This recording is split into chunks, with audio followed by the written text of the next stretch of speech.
nung nasa process pa lang kami ng creation ng program, sabi ko, ang ganda ng opportunity na to na ginagawa natin for the youth.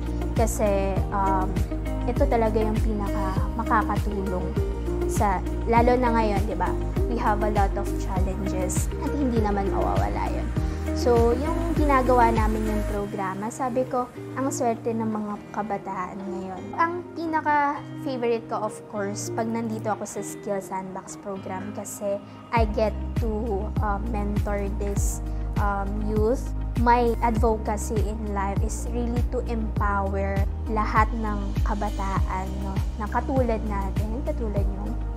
So, ayun yung pinaka-excited ako gumising. After graduating senior high, I started to work already. I knew pa lang nung pag-graduate ako ng senior high school na there is a possibility na hindi ako makapag-college muna. And then, alam ko sa sarili ko na hindi pa natatapos doon. Hindi pa katapusan ng mundo. I realized na there are many pathways. There are many opportunities for me.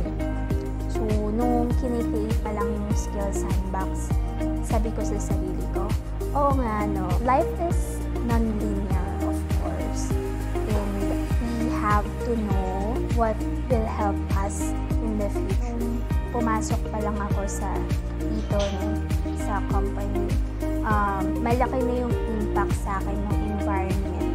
Kasi meron akong support, of course, meron akong mentors, no? At syempre, dito na ako lumaki sa Lancaster, New City.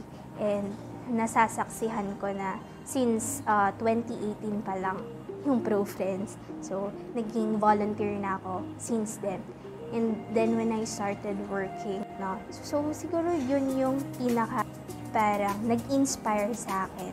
At mas naging passionate ako to empower them young individuals. Kasi tinulungan nila ako. Of course, I would like to really appreciate my mentors nung una pa lang, no, when I started working sa CSIX. Of course, si Miss Carmel.